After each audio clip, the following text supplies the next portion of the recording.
El día 2 de noviembre de 2018, el alguacil Chitwood del departamento de sheriff del condado de Volusia recibió una llamada de rutina.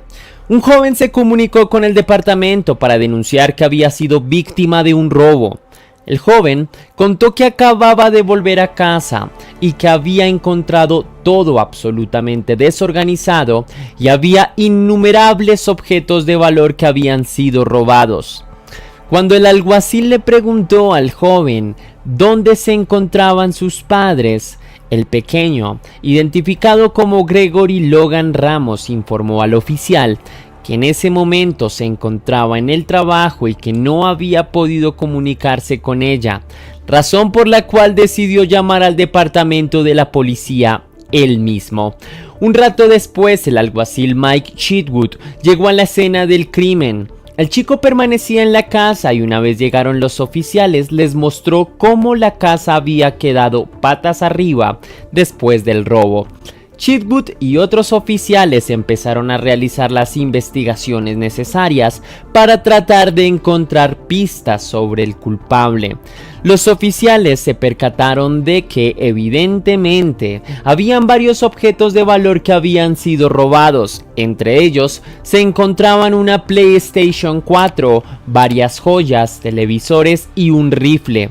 Sin embargo, cuando los oficiales llegaron a la escena del crimen, notaron inmediatamente que en la casa había un auto parqueado, por lo que asumieron que la madre ya había llegado a casa, pero Ramos insistió que no había logrado comunicarse con ella. Chitwood era un tipo perspicaz y sabía que cualquier persona con automóvil lo utiliza para ir al trabajo a menos de que tenga algún defecto. Por ello preguntó a Ramos si el carro estaba en óptimas condiciones, a lo que éste asintió. Desde este momento, las dudas del oficial se agudizaron y tantos años como oficial le decían que evidentemente había algo que no le estaban contando. El chico se veía totalmente calmado pese a la adversa situación que estaba viviendo y no trataba tampoco de comunicarse con su madre, como haría cualquier otro joven. Las horas pasaban y la madre, que el propio Ramos informó que era el único familiar con el que vivía, seguía sin aparecer. Había varias cosas en toda la historia que no encajaban, así que los investigadores averiguaron cuál era la empresa para la que trabajaba la madre y lograron contacto. La respuesta que recibieron fue que Gail Clevinger ese día no se había presentado al trabajo y que en todo el día no habían podido contactarse con ella. El oficial Chitwood fue informado de ello y sabía que tenía que realizarle un interrogatorio al joven de 15 años que había reportado el crimen. Luego de algunos minutos, Chitwood extrajo la información que necesitaba. Gregory Logan Ramos afirmó haber asesinado a su madre en horas de la madrugada.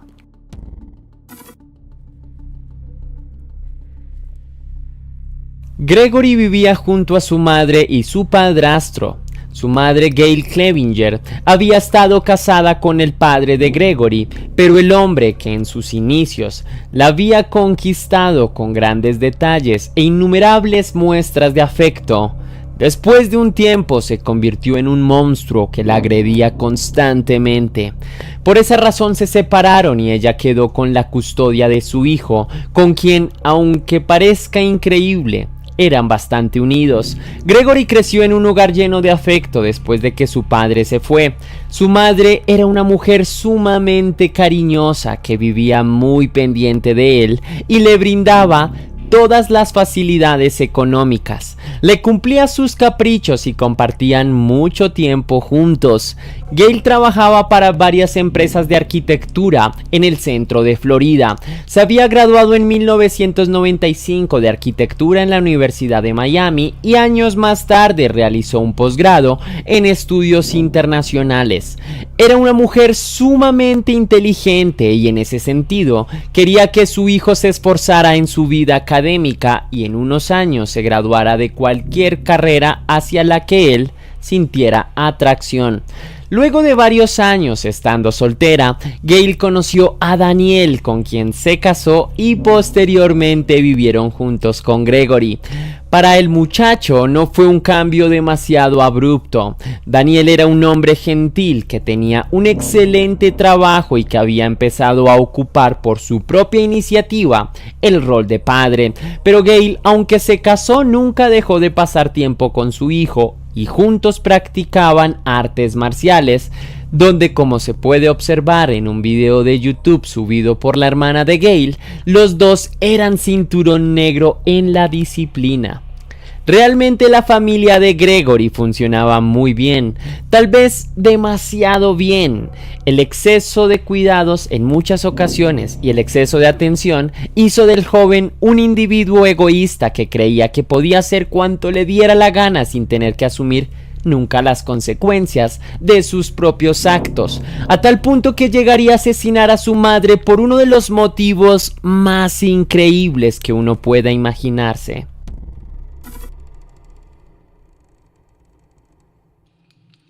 El día 1 de noviembre del año 2018, Gregory llegó a la casa en horas de la noche después de haber estado todo el día estudiando. Cuando llegó, su madre lo esperaba en la casa como de costumbre, pero esta vez un poco más molesta, pues había acabado de recibir las notas del colegio del joven de 15 años. Desde el momento en el que Gregory había llegado a la casa, su mamá había empezado a hacerle reproches. Su informe de notas mostraba que el joven había suspendido una de las asignaturas, que había sacado la peor nota. Gail estaba realmente molesta y le preguntaba por qué había sucedido eso, cuando ella le daba todo y su única obligación era estudiar. El joven en un principio ni siquiera supo qué responder, pero no le gustaba el tono en el que su madre se estaba dirigiendo a él, así que en vez de aceptar sus propios errores, empezó a discutir acaloradamente con su madre. Argumentaba que no era su culpa y que los profesores eran los culpables, que él se esforzaba, pero su madre seguía sin entenderlo y arremetía contra él cada vez con más fuerza y amenazándolo con castigos ejemplares si no tenía una mejora en la escuela. En un punto la discusión se estaba saliendo de control. Gail le informó a su hijo que si seguía con esa horrible actitud no tenía más opciones que llamar a su padrastro, que en ese momento se encontraba en un viaje de trabajo en Seattle, para que le castigara como era debido. El joven entró en pánico y lo único que pudo hacer fue huir a esconderse a su habitación. Gregory ya llevaba un buen rato en su habitación. Su madre, a pesar de que había intentado entrar en varias oportunidades, había fracasado y no tuvo más remedio que irse a su propia habitación para calmar su enojo. Entre tanto, el joven en su cuarto caminaba ansioso de un lado a otro. Era presa del miedo y se sentía enojado ante las acciones que su madre había tomado con él. Sentía que su mundo entero se venía abajo. En ese momento Gregory estaba total y absolutamente poseído por la rabia. No podía tranquilizarse de ninguna manera. Sus ojos parecían dos enormes ríos de lava que consumían todo a su paso. Su caminar intranquilo, incesante de un lado al otro de la habitación, era testigo de las ideas que en su mente estaba rumiando. Las masticaba, se deleitaba con su sabor. La sola idea le parecía una delicia que tenía que llevar a cabo. No podía dejar que esa situación terminara así. Gregory había decidido asesinar a su madre por la pelea que habían tenido respecto a sus notas en el colegio.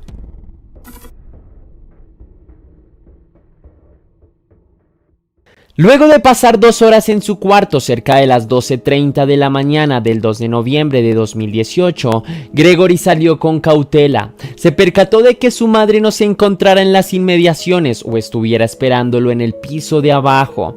Con precisión militar y sin ser detectado, caminó de su habitación hasta la de su madre. Una vez allí, intentando ser lo más silencioso posible, abrió la puerta, miró a través de la penumbra y en medio de la oscuridad, intuyó una forma vaga que rápidamente identificó como el cuerpo de su madre. La mujer no se movía, así que en la oscuridad Gregory avanzó, se ubicó justo a su lado y por un momento la vio como quien ve al causante de todos sus males. Sin dudarlo un segundo, Gregory se abalanzó sobre el cuello de su madre con las dos manos, cual si fueran una especie de alicates, la estranguló. Gale trató de luchar con todas sus fuerzas, pero no lograba quitarse de encima al sujeto. En un momento pensó que se trataba de algún tipo de robo o que algún hombre trataba de abusarla, pero mientras trataba de defenderse, sus ojos se fueron acostumbrando a la oscuridad y pudo vislumbrar un poco el rostro de quien estaba tratando de arrebatarle la vida. Ni una vida entera de entrenamiento psicológico hubiera servido para estar preparada para ese momento. Era su propio hijo, quien con todas sus fuerzas empleaba todos los medios posibles por estrangularla. En ese momento Gale se sintió desfallecer. Fue tal vez más el impacto psicológico que la propia falta de aire lo que la hizo ceder. Sus fuerzas empezaron a agotarse. Gregory lo sentía en la expresión corporal de su madre. Ya se estaba quedando sin fuerza, pero pese a ello, el pequeño cuervo no dejó de clavar sus afiladas garras en el cuello de su madre. Así estuvo durante 30 minutos, no redujo la fuerza, no se detuvo un segundo hasta estar completamente seguro de que su madre había dado su último respiro.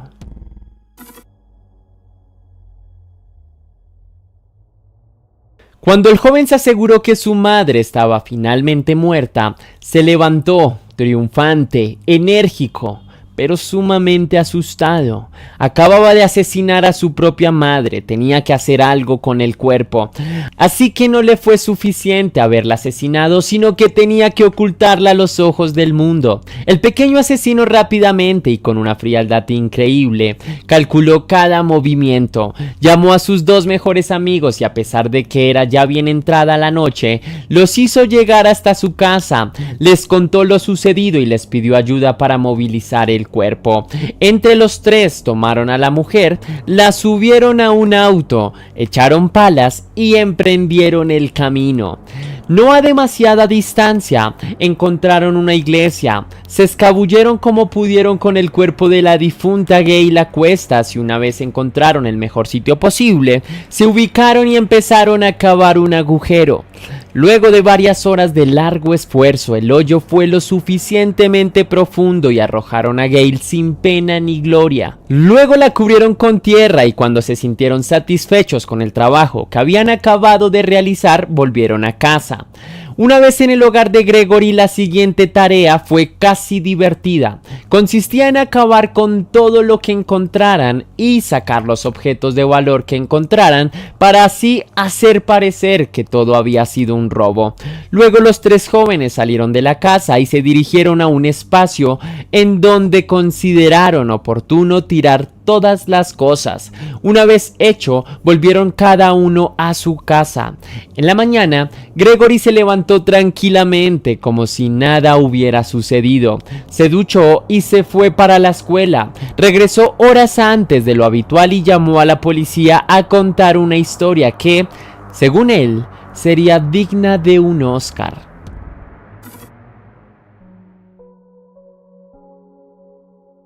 Después de varios días de búsqueda, la policía encontró el cuerpo de Gale. Los dos jóvenes que ayudaron a ocultar su cuerpo fueron quienes los llevaron hasta el punto donde había sido enterrada. Los dos jóvenes también fueron puestos bajo la custodia de la policía y debían enfrentar cargos por complicidad en un asesinato.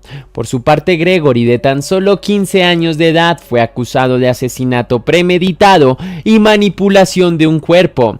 Por estos cargos, cuando tuvo 17 años, fue condenado a 45 años de prisión y hoy en día le falta cumplir gran parte de su condena. Hasta aquí va el video de hoy, leyenda, un caso bastante interesante y abrumador. Para muchos de nosotros sería impensable cometer un asesinato por una causa tan frívola como una nota. ¿Cuáles crees tú que fueron las razones por las que este joven tomó esta decisión? ¿Crees que tiene alguna incidencia su crianza o crees que es más un tema del que los jóvenes hoy en día son más susceptibles que en otras épocas?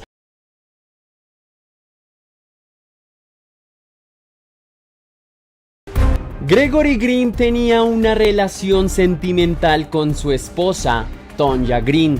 En un principio las cosas eran alentadoras, luego de que habían decidido en procrear una familia. Tonya quedó embarazada de Gregory y esperaba con ansias la llegada de su bebé a menos de que algo aterrador sucediera, y sus palabras se convirtieron en predicción. En 1991 su esposo decidió asesinarla vilmente mientras ella tenía 6 meses de embarazo, quitándole la posibilidad de vivir a su hijo también. Por esta razón, Gregory tuvo que afrontar un proceso judicial en el que se le acusaba de asesinato en segundo grado.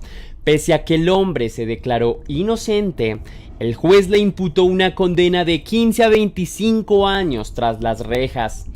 Antes de este despreciable crimen, Tonya conversó con unos amigos y les comentó que estaba angustiada por su vida porque el comportamiento de su marido comenzó a ser cada vez más errático y violento. Según uno de sus últimos mensajes, Gregory estaría consumiendo sustancias de manera desenfrenada todo el tiempo. Incluso, horas antes de su muerte, Tonya le dijo a su mejor amiga que después de asistir a la iglesia, estaba planeando alistar sus cosas para irse de casa por el temor que le causaba Gregory. Sin embargo, esta sería la última llamada que hizo la mujer en vida. Cuando Tonya llegó a casa, comenzó una discusión con Gregory y en ella le advirtió que se iría de la casa. De manera imprevista, el hombre sacó un cuchillo y comenzó a apuñalarla en repetidas ocasiones, sin dejarle reaccionar ni defenderse. Gregory apuñaló su estómago, pecho y rostro hasta dejarla sin vida a ella y su bebé aún en vientre. Se supo que la mujer tenía otros 2 hijos de una relación pasada. Afortunadamente, ellos salieron ilesos porque lograron esconderse hasta que llegara la policía. Pero, ¿quién llamó a la policía? Aquí viene otro detalle muy cuestionable porque fue el mismo Gregory quien llamó a las autoridades y les confesó detalle a detalle lo que había sucedido. Incluso les aseguró que él iba a estar esperándolos y así fue. Las autoridades llegaron a la escena del crimen y no podían creer que el hombre no mostrara señales de arrepentimiento por haber asesinado a su esposa embarazada. Los oficiales de inmediato lo capturaron y lo condujeron a su juicio. Una vez dentro del tribunal, el hombre aseguró sentir locura en medio de su crimen.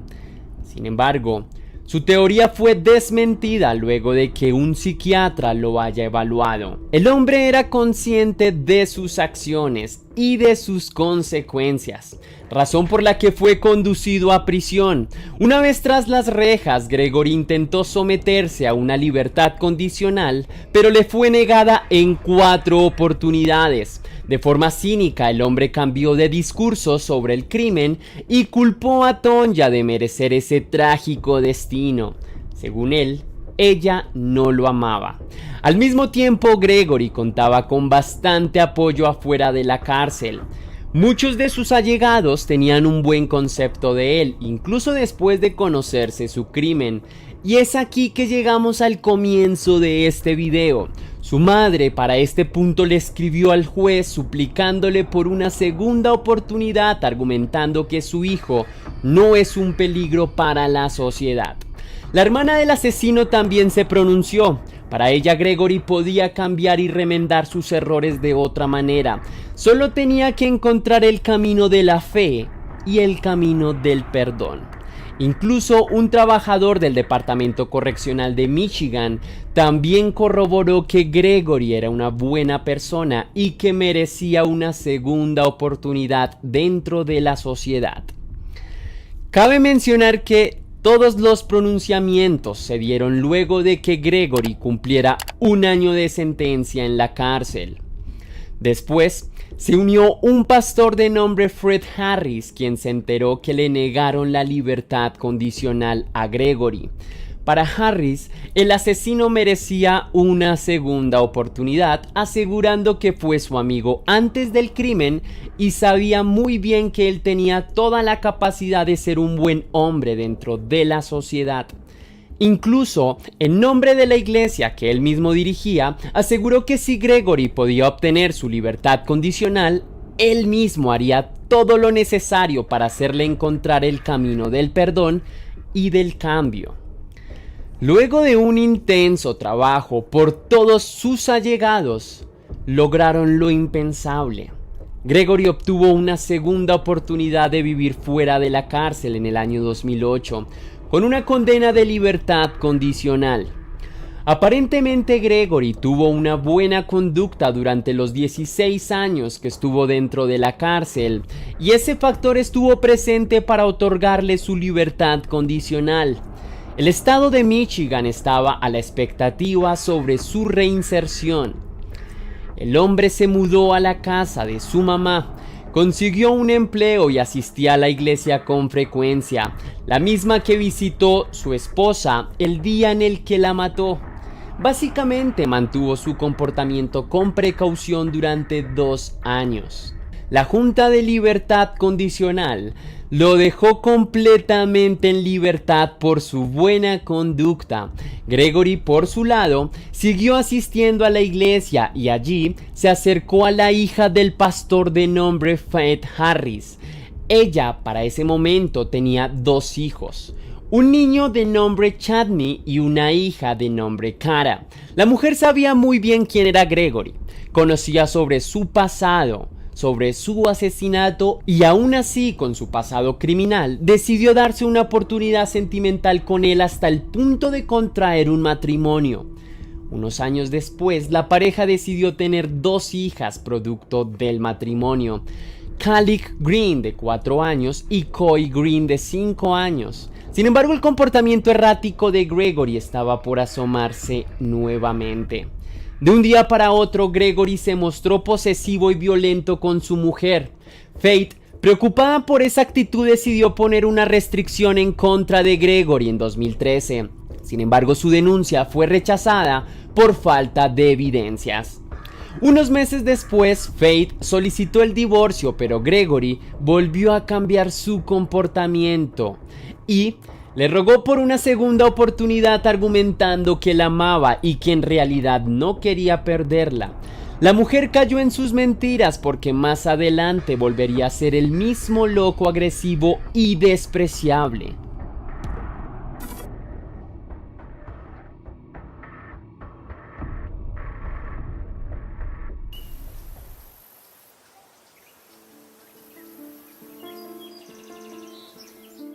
Por segunda vez, Faith solicitó legalmente el divorcio de Gregory Green. Un mes después, en septiembre, Gregory sacó sus demonios una vez más. Esta vez, la presa era su actual esposa, pero esta vez iría aún más lejos que la vez pasada. Gregory agarró primero a las 2 niñas y las subió a su auto. Luego cerró las puertas y todas las vías de escape, y con los gases tóxicos del vehículo, terminó envenenando a sus propias hijas pese a los intentos de ellas por salir del carro. Una vez muertas, subió sus cuerpos hasta sus cuartos, las metió en la cama y las arropó. Sacó su teléfono y llamó a Faith. Una vez llegó la mujer, la maltrató y la metió al sótano, donde la ató de manos y pies y cerró su boca con cinta adhesiva. Después agarró un cuchillo y comenzó a cortarle toda la piel. Luego subió el cuchillo a su cara y le apuñaló la mejilla. Después sacó un arma de fuego y le disparó en el pie, pero Gregory tenía planes aún más oscuros para ella. De manera despreciable, Gregory llevó al sótano a los dos hijos de la mujer que habían sido producto de su antigua relación sentimental. Los maltrató hasta que los terminó atando uno a uno. Después, los hizo sentarse de rodillas frente a su madre y les apuntó a la cabeza. Contó hasta 3 y les disparó, de forma tal que la sangre de ellos les salpicó a la cara a su madre, quien para ese momento no dejaba de llorar por lo que había presenciado. Segundos después fue su turno. El hombre abrió fuego y acabó con sus llantos de dolor. Y como si la historia fuese la misma que su delito anterior, llamó a la policía y les confesó detalle a detalle su delito. Cuando la policía llegó, encontró los cuerpos de las 2 niñas en las habitaciones y los cuerpos de los 2 adolescentes y su madre en el sótano.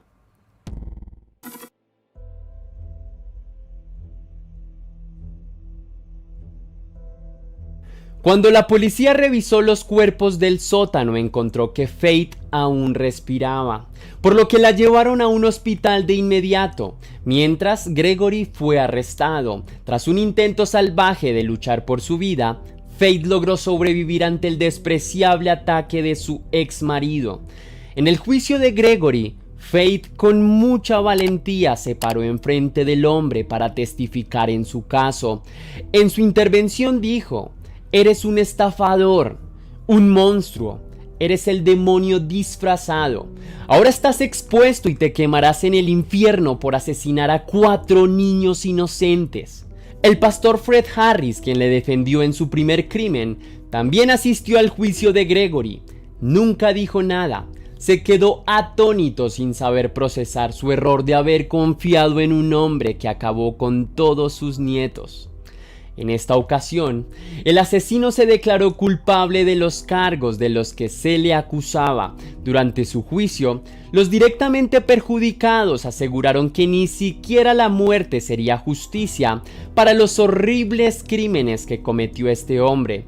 2 oportunidades que decidió lanzar a la basura. Varios niños cerraron sus ojos para siempre en manos de este psicópata y ni siquiera podría escudarse en el argumento de que le faltó amor, porque amor tuvo, y tuvo mucho. Tuvo mujeres que la amaron, hijos que le profesaron el mismo amor, y la única manera en la que decidió pagarles a cada uno fue con violencia. El hombre no tiene más oportunidades. Ahora deberá pasar el resto de su vida detrás de las rejas de una prisión, y sus palabras después de todo este trágico suceso fueron: "Espero que Dios me ayude".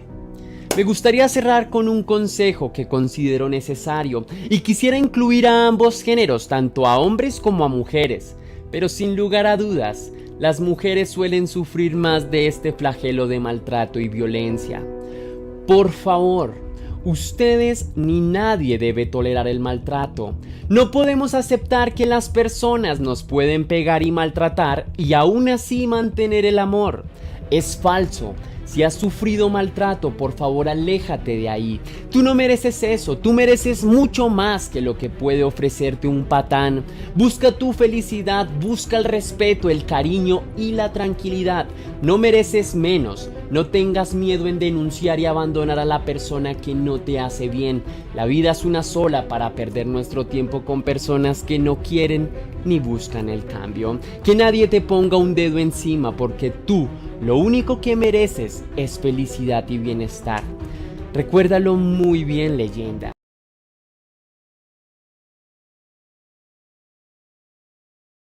Presento a Philip Zappulos, su esposa Amy Claire Martin, su hijo Philip de 10 años y la guardallaves Beralicia Figueroa, una familia que movía grandes sumas de dineros en el turbio mundo de los negocios. Tocaron la cima del éxito y escalaron en esa prodigiosa lista de los personajes más adinerados del mundo. Por eso su vivienda en Woodley Park no era más que una construcción extravagante y costosa. Una mansión de 2 pisos en las que me tomaré el atrevimiento de detallarla. Su fachada era en ladrillos. La naturaleza le rodeaba junto a unos lindos jardines que acordonaron la propiedad. Sus portones eran elegantes y oscuros. En su interior se encontraban 5 dormitorios, 6 baños, un escritorio, una sala de música y un garaje en el que permanecían varios autos de lujo estacionados. Se estimó el valor de esta casa en 4,5 millones de dólares. Sin embargo, esta casa fue testigo de un horrible crimen que sucedió en mayo de 2015.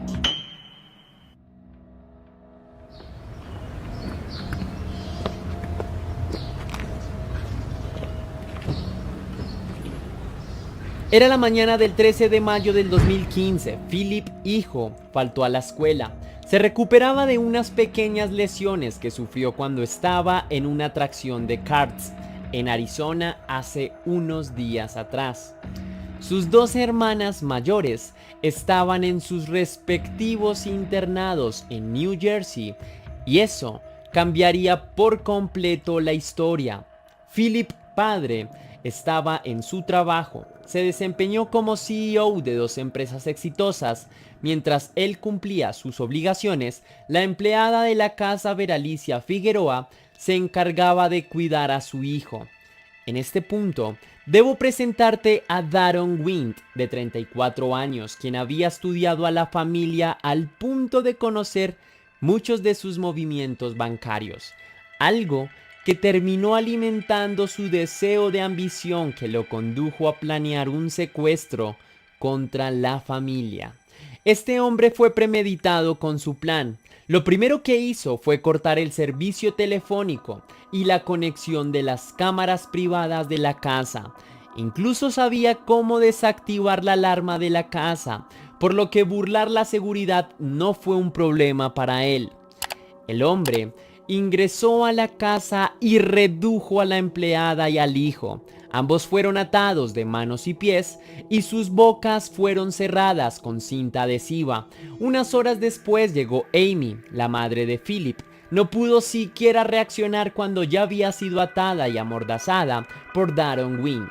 A las 5:30 p.m. el secuestrador obligó a Amy a llamar a su esposo. En la llamada tuvo que decir que por cuestiones de un compromiso importante, necesitaba que llegara tan pronto como pueda a la casa para cuidar al niño. El hombre siguió la petición de su esposa sin saber que le esperaba una horrible noticia. Cuando llegó, notó a su familia amordazada en el suelo y antes de que intentara reaccionar, él terminó de la misma forma, en el suelo y amarrado. Will le exigió al hombre $40,000 en efectivo, un monto económico que no disponía en ese momento. Pocos minutos después, sonó el celular de Amy, era una de sus amigas. Aunque se le permitió contestar, se le obligó a fingir su comunicación y tuvo que cortar con rapidez. Seguido a ello, los adultos fueron atados a una silla y posicionados en el cuarto de una de las hijas de la pareja. Y aquí empezamos a descender en la locura de este criminal, pues una vez dentro del hogar, los torturó, los golpeó con un bate de béisbol y con un sable samurái les propinó múltiples cortaduras por todo el cuerpo. Su maltrato iba acompañado de una constante extorsión de dinero. Cada vez el hombre exigía sumas cada vez más y más grandes. Cuando cayó la noche, Wint obligó a la familia a pedir 2 pizzas y una soda en la famosa cadena de comidas Domino's. Finalmente, Wint comió solo. Tenía un apetito insaciable y ese sería un gran error. Luego de que dejara rastro de ADN en la caja de la pizza y en las moronas que quedaron esparcidas dentro de la caja. Sin embargo, el criminal logró que su víctima se comunicara con su asistente personal y en dicho contacto le pidió que sacara dinero del banco que utilizaría para el centro de artes marciales que tenía como propiedad, por lo que su asistente asintió acatando la orden.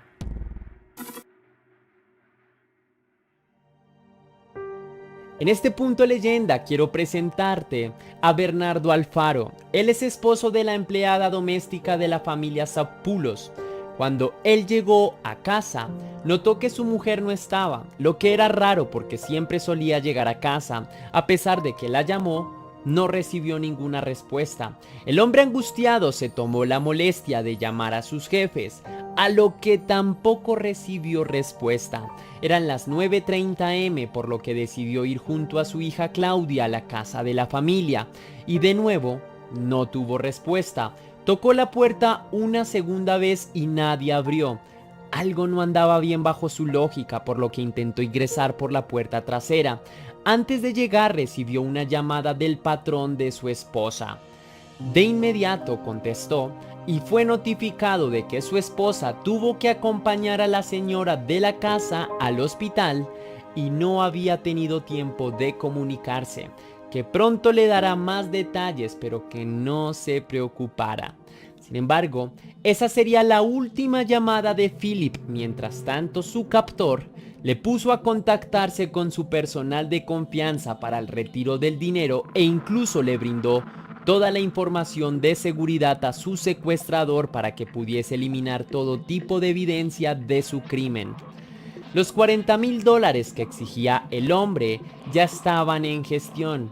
Mientras tanto, Amy le escribía a sus empleados que no fueran a trabajar, algo que no había pasado nunca antes en más de 5 años de servicio. Poco después era el turno de Philip para enviar un mensaje. En este tuvo que dar instrucciones sobre cómo y dónde dejar los $40,000. Según dichas órdenes, el empleado dejó el dinero debajo del asiento del vehículo Porsche que reposaba en el estacionamiento de la propiedad. Wallace era el apellido del empleado encargado de esta misión, el mismo que escribió a las 10:26 am un mensaje que decía paquete entregado. El Porsche de color azul modelo 2008 salió de la mansión una hora más tarde de ese mensaje. No se sabe con exactitud quién lo manejaba, si Wind o un cómplice suyo. Como sea, quien haya sido, terminó quemando el acelerador del carro a solo 20 kilómetros de la mansión. Antes de ello, Amy hizo su último movimiento en el que le notificó al jardinero de la propiedad lo mismo que se le dijo a los demás empleados, que no fuera a trabajar por motivos personales de la familia. Después de esa comunicación, Wind decidió finalizar su oscuro plan. Por ello los juntó a todos los secuestrados, los roció con nafta y los prendió en fuego, el mismo que segundos después alarmó a los demás, pues las llamaradas no tardaron en salir por las ventanas de la propiedad. Cuando las autoridades llegaron al lugar, la escena era aterradora. Encontraron a la pareja Zapulos y su hijo completamente carbonizados por las llamaradas, y la empleada doméstica se encontraba gravemente herida. Era la 1 de la tarde, lo que indicaba que habían pasado cerca de 22 horas del secuestro y dejó un fatal desenlace. La empleada fue trasladada a un hospital donde lamentablemente perdió la vida, luego de que los doctores hicieron todo lo que estuvo a su alcance. Mientras tanto, los hijos sobrevivientes de la pareja fueron notificados de la trágica noticia, a lo que ambos se quedaron sin aire y un profundo dolor en el pecho, pues no se lo esperaban.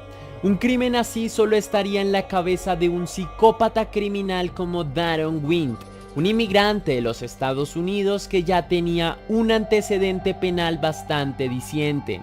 Por ejemplo, en el 2009 fue arrestado por el delito de asalto, ofensa sexual y posesión de armas.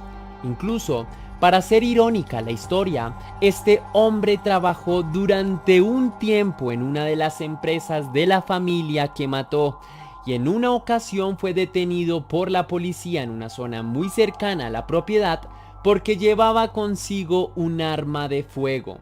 Pero a pesar de que Daron era decidido en su historial criminal, eso no lo hacía un criminal perfecto, pues este dejó varias pruebas que lo delatarían en la noche de los hechos. Como les dije anteriormente, en la caja de pizza que pidió en el momento del crimen, Daron dejó sus huellas de ADN, pero además encontraron sangre de una de las víctimas en uno de sus zapatos. Asimismo, cuando el sospechoso fue capturado, le encontraron una suma de $7,000 que coincidían con las sumas retiradas de las cuentas de la víctima. Aunque en un principio el hombre aseguró que no actuó solo y que de hecho sus dos hermanos menores fueron cómplices de su plan criminal, no le sirvió para dilatar su audiencia, pues se determinó que en realidad él sí estuvo solo durante todas las etapas del crimen. El abogado de Wind ya lo había defendido en procesos anteriores y se mostró muy conmocionado por el crimen que ahora lo reunía de nuevo con su defendido. Incluso afirmó que se sentía sorprendido porque nunca se imaginó que llegaría a tanto, pues se le investigaba por homicidio en primer grado. Mientras la investigación avanzaba, se demostró que Daron Wind realizó búsquedas por internet que más lo comprometían con el asesinato de la familia. Por ejemplo, buscó cómo evadir el detector de mentiras y qué ciudades no tenían un tratado de extradición con los Estados Unidos.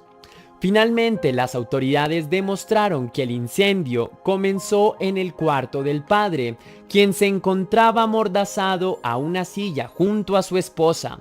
Junto a ellos había un bate y una espada con sangre de las víctimas, quienes previamente fueron torturados por Daron Wind. Ambos adultos fueron cruelmente maltratados y golpeados. Incluso ambos mostraban señales de estrangulamiento.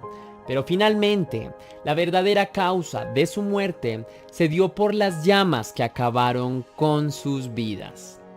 Para poner aún peor las cosas, los padres tuvieron que escuchar a su hijo gritar mientras era torturado por Daron Wind. E incluso algunas fuentes afirman que los pusieron a ver la muerte de su hijo, mientras impotentes solo podían esperar por su turno. Una tortura física y mental que duró cerca de 24 horas. El juicio de Daron Wind tuvo lugar el 25 de octubre de 2018. En su audiencia, el jurado le halló culpable del delito de homicidio en primer grado, secuestro y extorsión. Finalmente, le imputaron 4 cadenas perpetuas sin posibilidad de libertad condicional. El funeral de la familia se realizó el 1 de junio de 2015 en la iglesia Saint Sophia Greek Orthodox, la misma que casó a la pareja antes de procrear una familia. La lujosa propiedad de la familia se logró vender poco después de los hechos por un monto de $3 millones, pero a fin de cuentas, con los años terminó demolida para borrar de la historia lo que sucedió en su interior, la muerte de 3 miembros de una familia. Los hijos sobrevivientes salieron adelante y lograron casarse, pese a las difíciles cicatrices de las cuales se despidieron de su familia.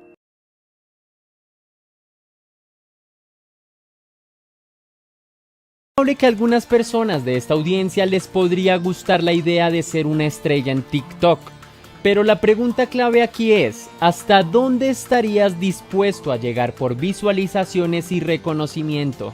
Y creo que aquí hay límites sensatos. Algunos podrían llegar a escribir una canción, incluso sin ser músicos. Otros podrían bailar música que exige un entrenamiento minucioso. Unos tantos podrían hacer bromas que les dejará en ridículo, pero en todos estos ejemplos tiene que existir un límite que no traspase hacia los demás. Pero hay personas que llegan al punto de ser capaces de asesinar por fama.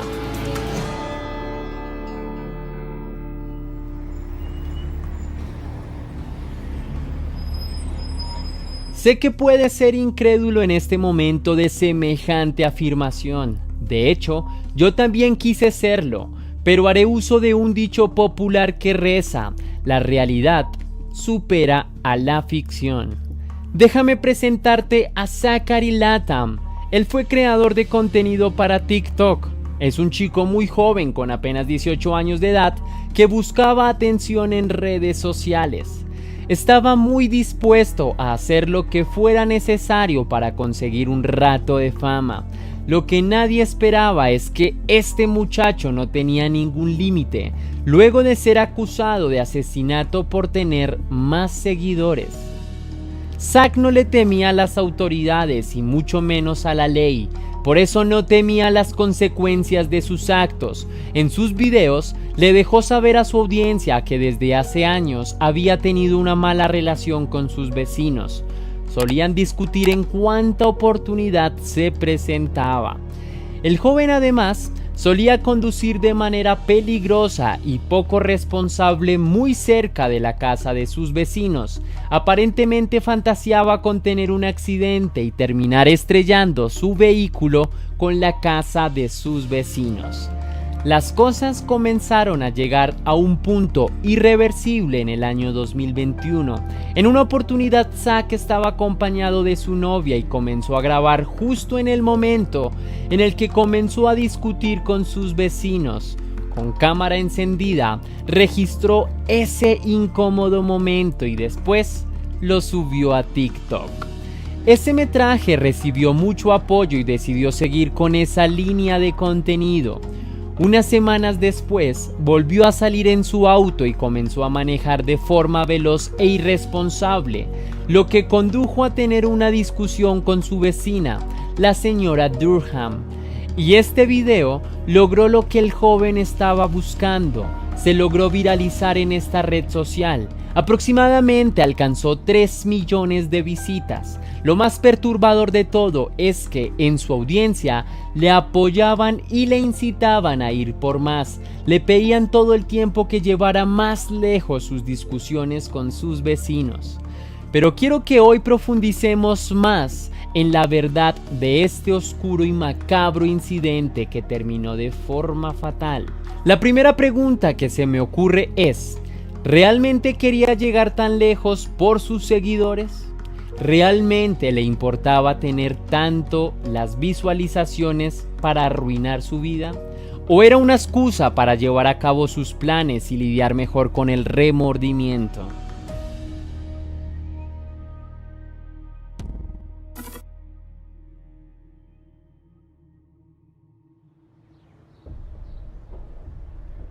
Todo comenzó en el año 2018, el año en que Zack se mudó al vecindario donde conoció a sus vecinos. La casa en la que vivía era de sus abuelos, por lo que el joven vivía con ellos. Una semana después de su llegada, tuvo la primera discusión con sus vecinos. La razón desde el principio fue la misma. Zack solía conducir su vehículo en velocidades mucho más elevadas de las legalmente permitidas.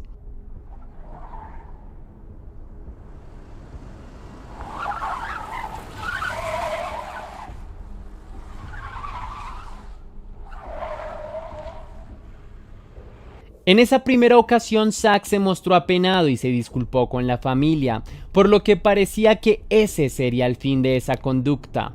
Todo terminó muy bien y hasta incluso se desearon una feliz noche. Pero ese sería el comienzo de la conducta de Zack, porque al día siguiente lo volvió a hacer y mantuvo su conducta con el paso del tiempo. Y una vez más la relación con sus vecinos comenzó a deteriorarse progresivamente por la terquedad del joven. Zack publicó en su TikTok muchas de sus pasiones, que eran los vehículos. Grabó el suyo desde adentro y le gustaba hacer videos desde el interior del vehículo. A través de su contenido nos enseñó que el joven hizo parte de las fuerzas militares.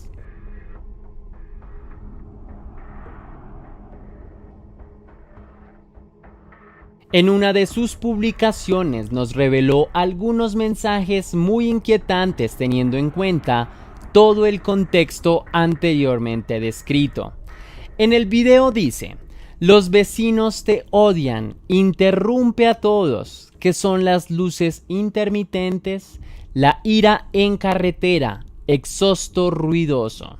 Asimismo, nos hace entender que su personalidad es conflictiva, confesando que le gusta llevar la contraria y beber alcohol más que sus amigos para tener una imagen más ruda con los demás. También parece mostrarse amigo de las armas y de los problemas de ira, por lo que de entrada empezamos a ver a una persona con serias dificultades para manejar su inteligencia emocional. Teniendo en cuenta esto, podríamos decir que la relación con sus vecinos no era más que una bomba de tiempo que estaba próxima a detonar. Llegó la primavera para el vecindario y Zack comenzó a discutir con más frecuencia con sus vecinos. De hecho, muchas de ellas le gustaba provocarlas a propósito para subir videos a su cuenta de TikTok. Es en este punto que comenzó a viralizar su contenido con cada discusión que sostenía con los Durham. En muchos de ellos la discusión era con William y en otros con Catherine, su esposa. Zack, para ser aún más molesto con ellos, comenzó a llamar de manera diferente a Catherine, diciéndole Karen e ignorando muchas de sus peticiones. Se reía de la histeria con la que la mujer le pedía que manejara con más precaución. Déjame enseñarte uno de estos videos. What are you gonna do, Karen? That's not my name, so get my name straight. Go ahead. You okay, Karen? En este metraje podemos observar cómo Zack no toma en serio ninguna de las peticiones de la vecina. Poco después, el hombre comienza a molestar aún más a la mujer diciendo que ella no sabe más que utilizar etiquetas con las personas. Y de nuevo, insiste en llamarla Karen, a lo que ella le pide que la llame por su nombre real. Básicamente Zack intenta hacerle creer a su audiencia que su vecina es bastante molesta y muy irrespetuosa al entrometerse en asuntos personales del joven. Y es el video que acabas de presenciar el que alcanzó una viralización bastante importante en su cuenta de TikTok. Y es lo mismo que al principio te conté. Ahora bien, me gustaría que aquí habláramos de los comentarios que recibió este video. Lejos de buscar una solución comunicativa para la relación de Zack con sus vecinos, ellos alentaban a empeorar las cosas. Alentaban a Zack a que siguiera provocando a la mujer y que peor aún, le diera su merecido por la forma en la que lo trataba, haciendo creer que la verdadera culpable es la vecina y no Zack. Y es esta situación la que parece regar gasolina en los oscuros deseos del joven. Unos días después de esta grabación, el joven estacionó su vehículo justo al frente de la casa de sus vecinos. Se bajó de él y comenzó a gritar: ¡Hey, Karen! Ahora somos virales. En este momento es cuando Zack comenzó a postear todo el contenido que tenía sobre su pésima relación con los vecinos. En un video posterior vemos algo relevante de su caso. En él aparece un hombre que antes no habíamos visto en su cuenta. Poco después nos enteramos de que se trataba del hijo de la pareja de los Durham. En el metraje, él intentó abrir la puerta del carro de Zack. Al parecer el hombre estaba disgustado por el video que viralizó en el que aparece su madre. Y bien, después de aquí, se rumora en su expediente que subió un video a TikTok en el que aparecía con un arma y agregó una frase que decía: así es como se deben tratar a tus vecinos. Algo realmente curioso y que pudo haber cambiado el parecer de las cosas es que la familia Durham denunció a Zack por acoso, pero la policía no procedió ante el caso porque los tribunales para ese momento se encontraban cerrados por la cuestión de la enfermedad en salud pública.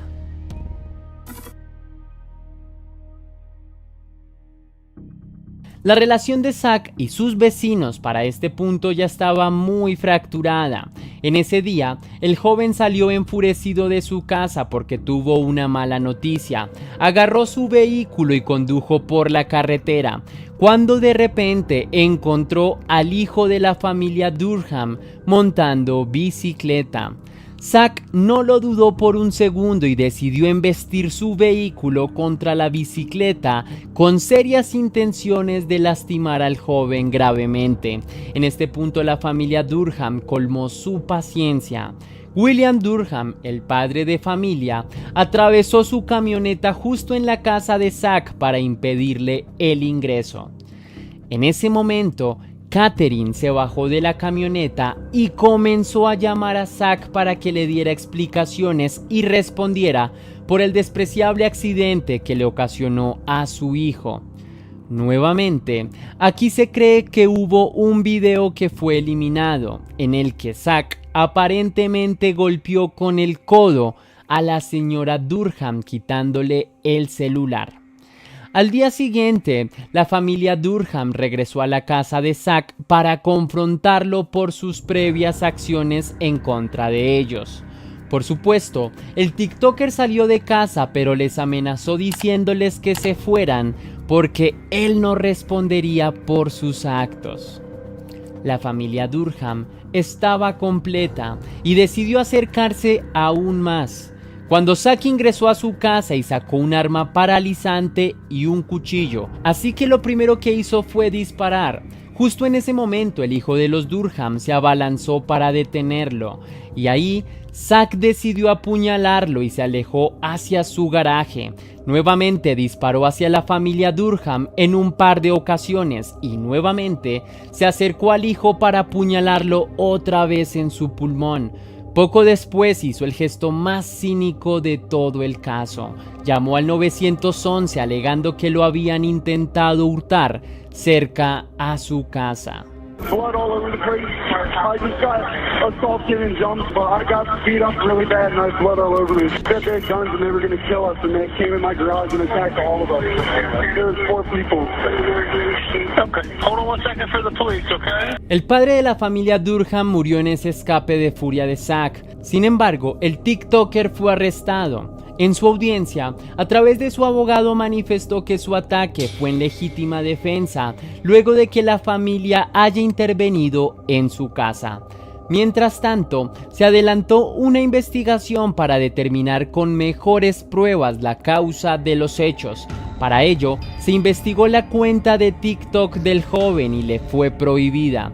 En los metrajes, encontraron una relación directa entre las circunstancias y las intenciones de hacerles daño. En este punto se acusó a Zack de ser el responsable del homicidio en contra de la familia Durham. En este punto se conoció que la novia de Zack estuvo con él justo en el momento de los hechos y comenzó a grabar todo lo ocurrido con la intención de subir ese video a la cuenta de TikTok. Aún así, Zack se declaró inocente de todas las acusaciones y argumentó que estaba intentando únicamente defenderse. Entonces, te hago la pregunta, ¿crees que Zack hizo esto para tener más fama en TikTok? ¿O era algo más ajeno a su contenido de redes sociales? Y déjame decirte que Zack se liberó de sus problemas legales pagando una fianza.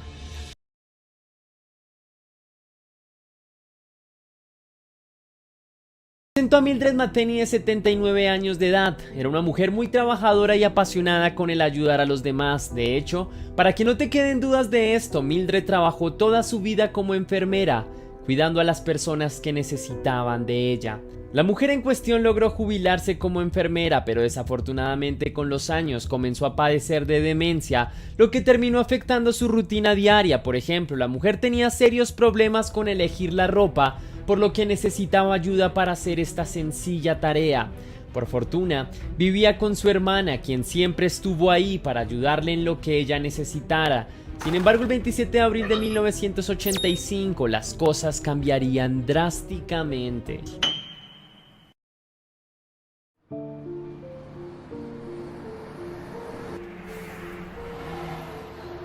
La fecha que te mencioné anteriormente fue el día en que desapareció la mujer. Pero ¿qué fue lo que realmente sucedió con ella? Cuando comenzó la investigación sobre su desaparición, algunos testigos aseguraron ver a Mildred dentro de un Burger King. Poco después la mujer salió del establecimiento y aparentemente se subió a un vehículo Oldsmobile. Se rumora que quien manejaba ese carro era un vecino de la mujer, quien se ofreció a acercarla a la casa. En este punto quiero que te pongas cómodo, por favor. Ten un vaso de agua muy cerca de ti porque probablemente lo necesitarás. Luego de una preocupante búsqueda por la mujer, finalmente la encontraron, pero no como querían. Mildred Mateni fue hallada en un camino de tierra, estaba brutalmente golpeada y ensangrentada. Su caja de dientes estaba tirada en el suelo. De inmediato fue trasladada a un centro asistencial donde finalmente cerró sus ojos para siempre. Las autoridades competentes desplegaron una investigación más minuciosa para saber qué ocurrió con ella o quién estuvo detrás de su desaparición y posterior maltrato. Se rastreó la zona y se habló con personas cercanas a la mujer, pero nada ni nadie parecía poner una prueba de análisis sobre la mesa. Lo más lamentable de todo es que el caso se creyó cerrado y sin justicia. Así permaneció por más de 35 años, donde no se sabía qué pasó con Mildred Mateni. Su familia estaba destrozada, por supuesto. Finalmente creo que no hay un vacío más doloroso que no saber la verdad sobre lo que le ocurrió a un familiar tuyo. Su hijo se sentía mal y en ocasiones utilizado porque las autoridades siempre le informaron que estaban investigando el caso, pero nunca llegaban a conclusiones contundentes para resolver el crimen.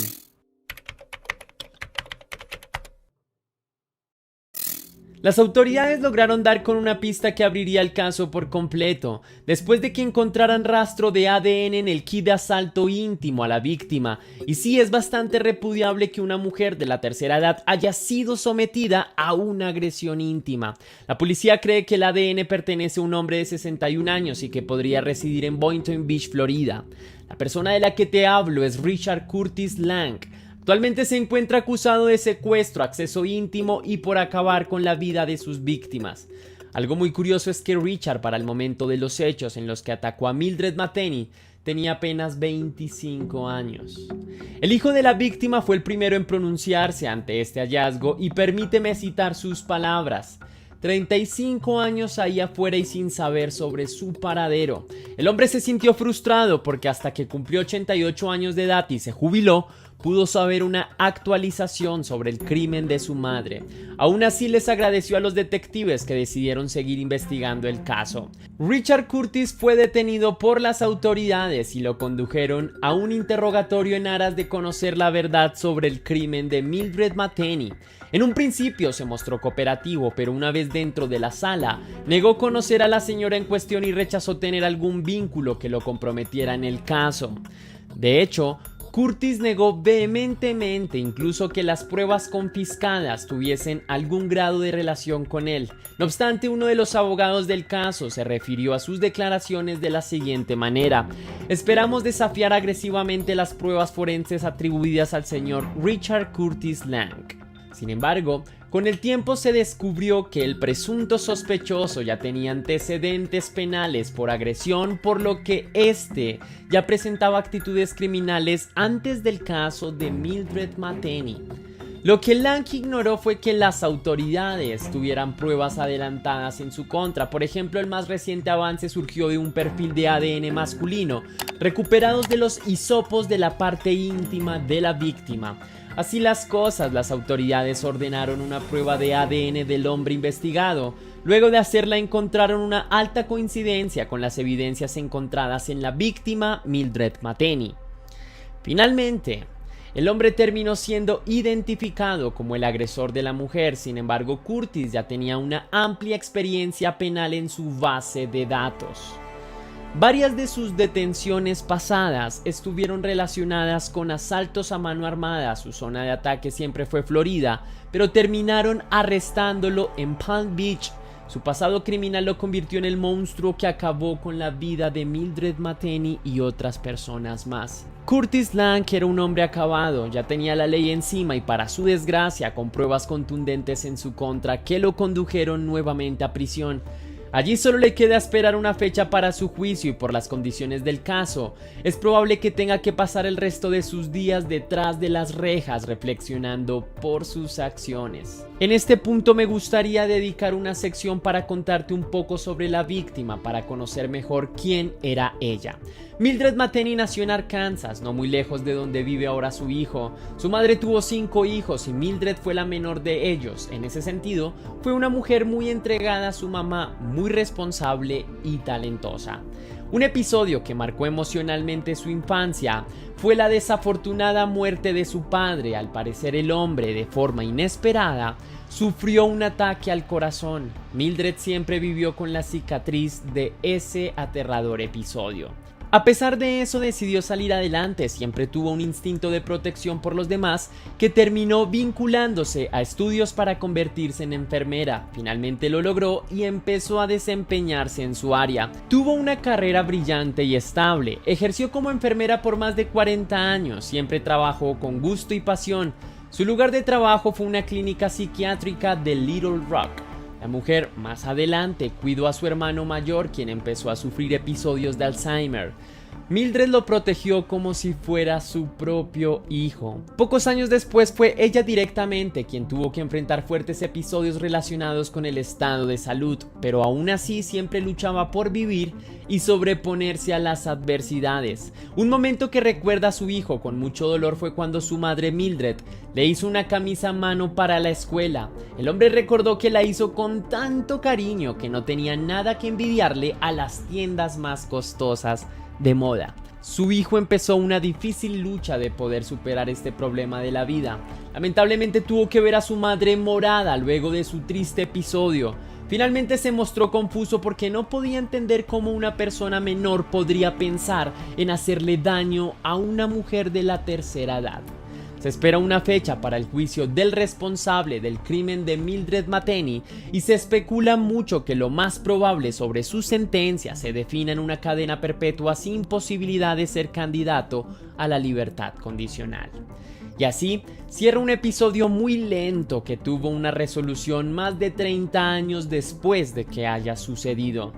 Eso nos pone una reflexión y una crítica a las instituciones encargadas de velar por la seguridad de las personas y también sobre la poca efectividad de las autoridades para resolver el caso con prontitud y poder garantizar la justicia en sus ciudadanos. Lo último que me queda por decir es que le deseo mucha paz a toda la familia de la mujer y que donde quiera que esté en paz.